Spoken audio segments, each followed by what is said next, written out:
What's good, Atlanta? This is the Blog and Dirty podcast, where Dirty Bird is the word. If you haven't heard, I'm your host, John Buhler, lead writer for FanSided. Coming to you guys semi-live after a exhilarating and a very weird Thursday night football game.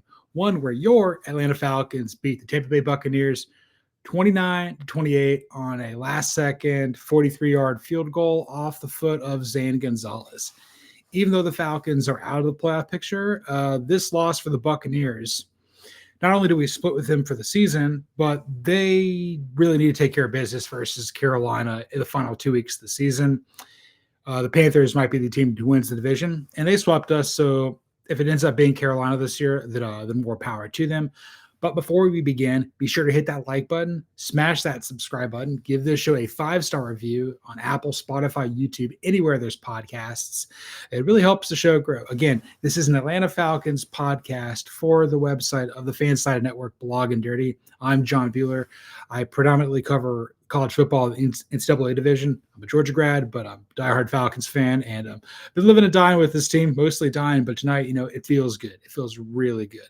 We won one of those games we don't win. So I'm over the moon about that. And I'm going to unpack this all for you guys with 3 yards into the cloud of punt. Again, for those who are new to the program, do Marty ball. So first down run, second down run, third down pass, fourth down punt, like Marty Schottenheimer used to do. When I run with something, that means that I'm running with something like very positive in a positive direction. Like I'm buying this. Pass means I'm out on it, sell, and then punt. This doesn't mean like I'm kicking it away. It's like I'm deferring to figure out if I need more time. Essentially, I'm holding. So buy, sell, or hold is effectively kind of how this is, but with football terminology. So with that being said, let's get started with our first run of the day. Vintage Kirk Cousins is so much fun. He's a little bit older than me. I think he's 37. I'm 36. Played at Michigan State when I went to Georgia. This guy's it's been a lot of fun to kind of watch in some capacities, throughout his career. He's like a Hall of Very Good, threw for a lot of yards. He's been racking up some stats, a lot of passing yards. I think he's passed like Warren Moon and Johnny Unitas, touchdown passes. Obviously, Warren Moon played mostly in the 80s for the Oilers, and Johnny Unitas played for the Colts in the 50s and 60s. So, yeah, different era, but again, some of the all-time greats in the sport, and Cousins' name is right up there, for better or worse.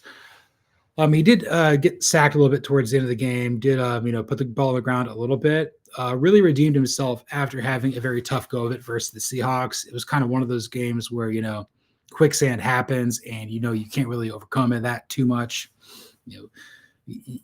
That game was kind of bound to happen for Cousins, but for whatever reason, he becomes Joe Montana versus the Buccaneers. I think he's beaten them in all 3 of his starts when he's been with the Falcons. Because you got to remember, Penix got the start to start the year, and they lost on a missed field goal by Younghoe Koo at home. So this is Atlanta's 5th victory of the year. They're second in division. Interestingly enough, they won both of their division games on the road at New Orleans and at Tampa. Still got to play, the Saints at home. Lost both games to the Panthers, and then lost at home to the Buccaneers. So Falcons have beaten the Saints, the Buccaneers, the Bills, the Vikings, and the Commanders. You've got the Cardinals, the Rams, and the Saints left. If you win out, you can match what you did a year ago. It'd be 8-9, but you're probably going to be 6-11, 7-10, something in that range.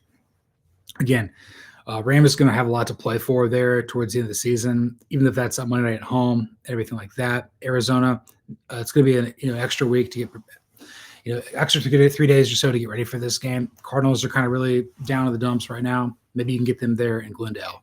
But I'll say this about Cousins. He takes a lot of flack. But this is one of those games where, I'm going to be straight up with you. Penix doesn't win this game. Penix has not developed he doesn't see the field that Cousins does. Cousins does not have the physical gifts that Penix does, but, he spread the ball around. He was willing to throw the ball to Kyle Pitts a lot. Throw the ball to Bijan Robinson out of the backfield. Threw it to David Sills the 5th a lot. Was targeting Darnell Mooney a little bit. And this is a game where we didn't have Drake London available. Threw the ball to Charlie Werner of all people. What I'm getting at is Cousins knew he had to bring his A game and had to go toe to toe with Baker Mayfield. And Baker Mayfield had a great game too. He did have that one untimely pick where D. Alford baited him, but when I was watching this, he was able to get Mike Evans involved in the game, Chris Godwin involved very late in the game, Jalen McMillan, really able to spread the ball around very effectively there in the passing game for the Bucs. But every time these two quarterbacks go up against each other, it's a barn burner. Unfortunately, I think this is the last time we'll see it because this is probably going to be Cousins' last year with the Falcons because we don't know what we're doing. If we do win today, that's really great.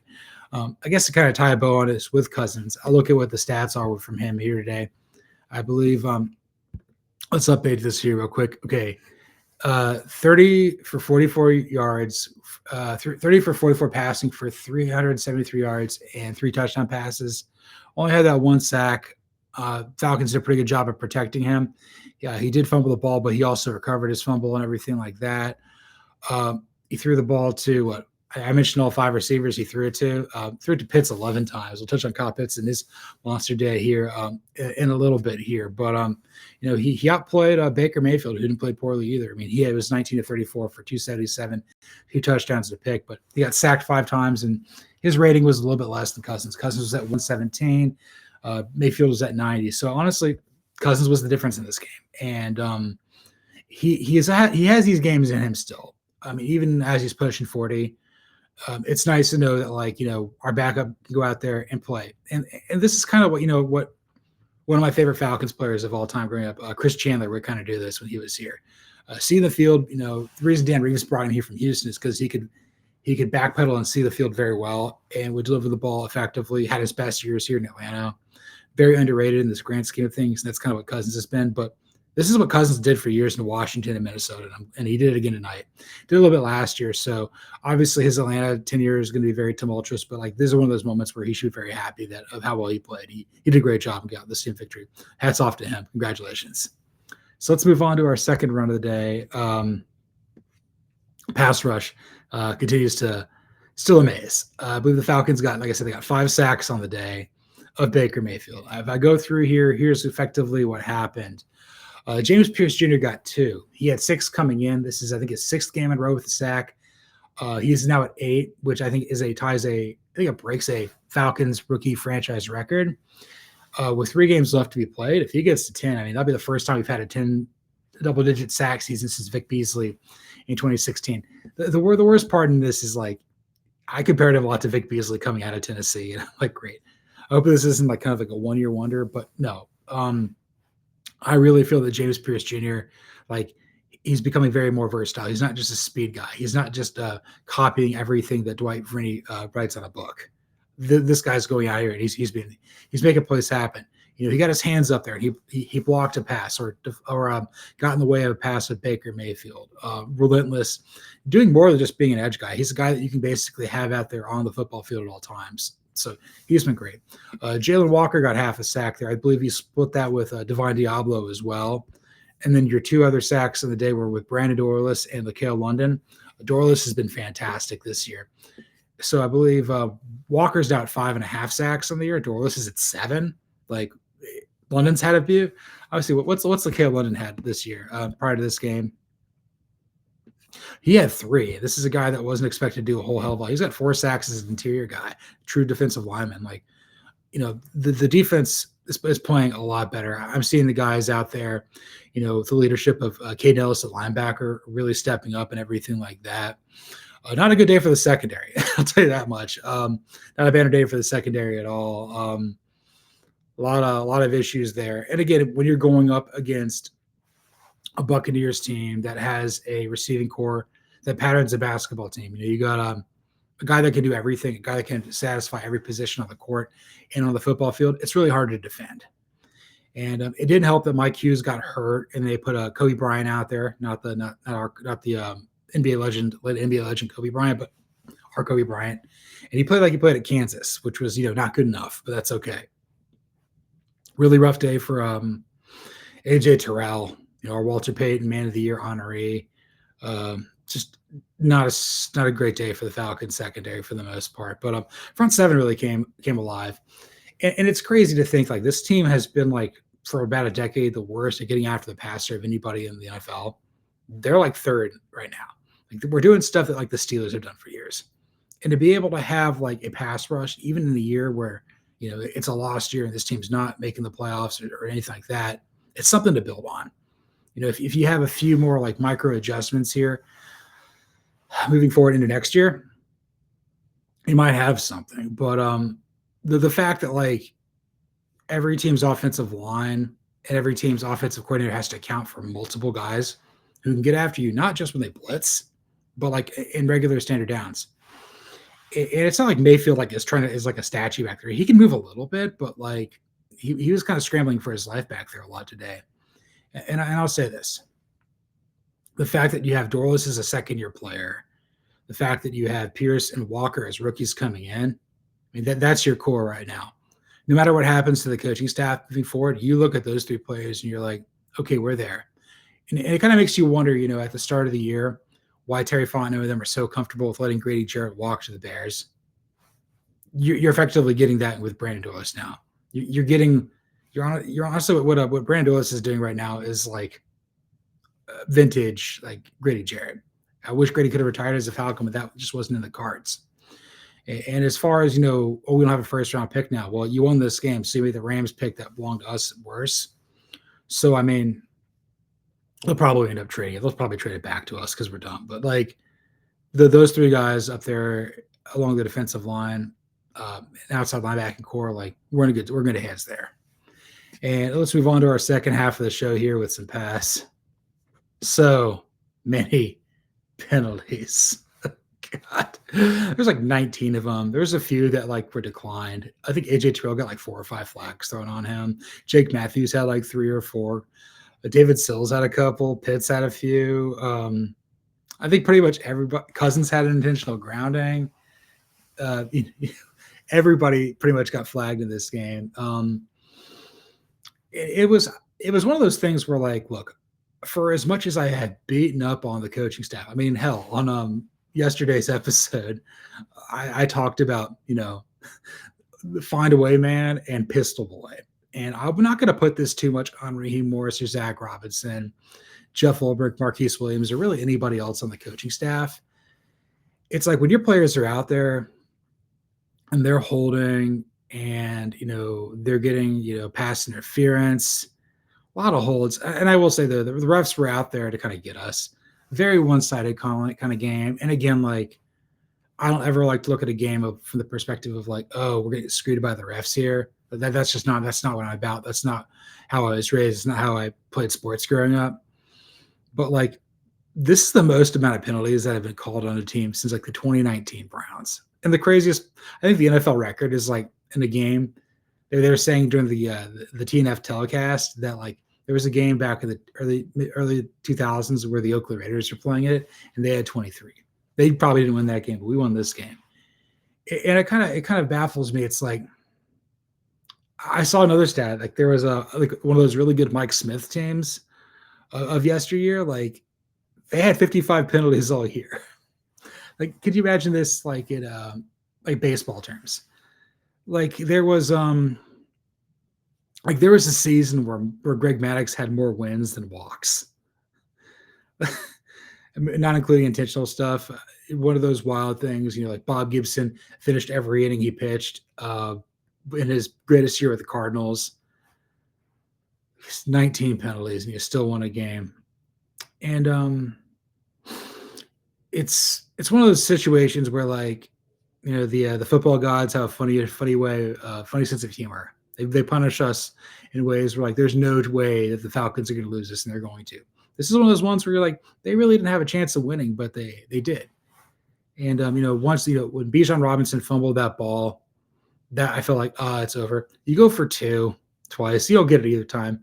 You could have just kicked 2 two PATs, and maybe played for overtime, but that's not how the Falcons roll under Raheem Morris.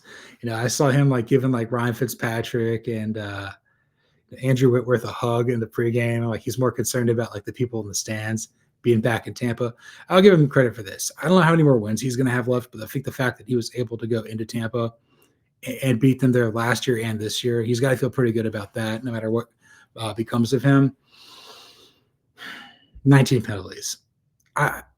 this is a loss that like basically says even though like the odds say the Buccaneers still have like a 55% chance to make the playoffs at this point, this is one of those ones where like when you suffer this, and again they'd been reeling too, and maybe I overlooked that a little bit as well. They didn't play very well over this past weekend. We played horribly.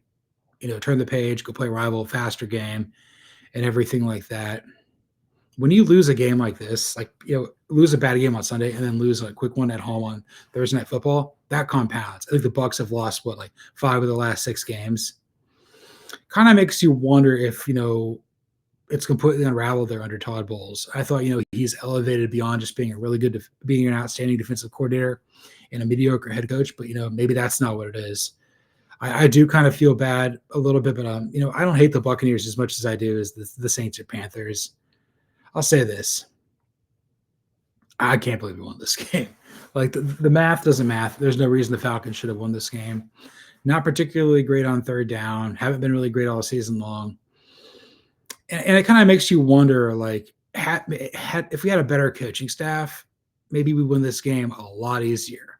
Again, there were stuff that we had to counterbalance. Again, the Mike Hughes injury was tough. It basically forced undrafted rookie free agent Kobe Bryant out there, and then was it Josh Grizzard, the offensive coordinator, and Baker Mayfield? They just targeted him every time. They're like, let's put Mike Evans on him. He's like an 8-inch. He's like 8 inches taller than him. He's the greatest possession receiver I've ever seen. Just go up and get it. Didn't have much of a chance. Really thought the Falcons were going to blow it, but I think really the big thing there was Kyle Pitts just had like the game of his life. It was like 3rd and 28, and it was 4th and 14. And Pitts and David Sills kind of came up big time. The Falcons, they did enough to get there, put Zane Gonzalez in a favorable place to make a good field goal. Again, I think the turf was a little bit compromised. Trying to go grass 50 degrees in Tampa and like a wet season, it's just a sloppy mess. But too many penalties. It's unbelievable. And let's get out of here with some punt. We all know that Kyle Pitts is going to get paid, but will it be by the Atlanta Falcons? Okay, I'm gonna read his stat line for the day real quick. Kyle Pitts had 11 catches for 166 yards, for 3 touchdowns. He had a long of 36. He had 12 targets and an average of 15.1 yards per catch. I mean, I think the only guy. I mean, look at the Buccaneers. Evans, Buka, and McMillan. Like, they all had well over like 16 yards per catch. They spread the ball around effectively there. And I know we give Pitts a lot of flack here. Is he like a he can't live up to that. He can't live up. He can't live up to that Pro Bowl season and everything like that. I tried to find the stat there. That might have showed up there and anything, but he had 600 yards, 166. I mean, he's got a decent shot at 1,000 for the year. And I mean, if he does that, in a 17-game season, that'd be absolutely amazing. So you're effectively at 800 right now. And again, of course, ESPN shows like the ad here. It's late. It's after midnight. I'm tired, man. But okay, I'll follow me on this. So Pitts was a first-round pick out of Florida. He was number 4 overall pick in the infamous 2021 NFL draft. Could we have had Jamar Chase a pick later? Yeah. Could we have had Penei Sewell a few picks later? Yeah. But I mean, Pitts was supposedly like a unicorn at tight end. And then a year later, Brock Bowers emerged at Georgia. Go Dogs. But I'll give this Gator a lot of credit. Kyle Pitts had a phenomenal day. One of his greatest games there in the NFL. So, first round rookie, had like basically 3 years in a row where he was kind of okay. Didn't live up to the hype of his rookie season. Gets the 5th-year option. They went into this year and they did not give him an extension, so he will hit free agency. Falcons will probably be in cap hell. They probably can't afford him. I don't know if he'll take the team discount to be back, but I will say though, a lot of those years he had with Desmond Ridder and Marcus Mariota and Taylor Heineke throwing the ball. He did not necessarily always get on the same page with Kirk Cousins. He sure did today. He's always seemed to have a rapport with Michael Penix Jr. And he caught the ball prolifically from Matt Ryan during his rookie year. I think he's a talented player. I think it needs to be an offense that is not so 11 personnel heavy. So you have something that's got a little bit more, a little more beef to it. That way he can kind of, be an effective, be an oversized slot receiver in some capacities. I hope he comes back. I think that he might. I think he had a lot of fun today. I think that they probably would talk to him after the game again. I'm doing this right now. I don't know who they're talking to on TNF right now, but he's going to get paid. And honestly, if it's not going to be by the Falcons, he'll go play for he's go play for his hometown Eagles and go on to be a superstar. Like, how we let him go? Because we're the Falcons. That's how we do that. And this was 3 yards and a cloud of punt here on the Blog and Dirty podcast. You can follow me, John Buhler, on Twitter or the X at Buhler118. You can follow the show on X at Blog and Dirty. You can follow along on YouTube at Blog and Dirty FS. Watch, like, comment, subscribe, review at Apple, Spotify, YouTube, anywhere there's podcasts. Give us a 5-star review. Definitely check out all of our written content on blogandirty.com. NFL Spins, if you want to check out stuff league-wide, if you want to check out anything in the NFL division, FanSided.com, anywhere in Minute Media on our side, just consume our content. It's good for the show. It's good for me. It's good for all of us. Can't believe the Dirty Birds won, man. Cannot believe that they did this. It's a good day for me. I got to get up early. I've been working. I think this is the 8th day in a row for working with me. I'm going to work tomorrow, have the weekend off, and they're going to do a Christmas with my mom and my sister, brother-in-law, my fiance. It's going to be great. So we're going to do that on Sunday. Rest up this week, relax a little bit. I'll catch you guys on a Wednesday, and then I'll have a show after the Cardinals game at some point next Sunday. Once again, thanks for listening, and this is the Blog and Dirty Podcast.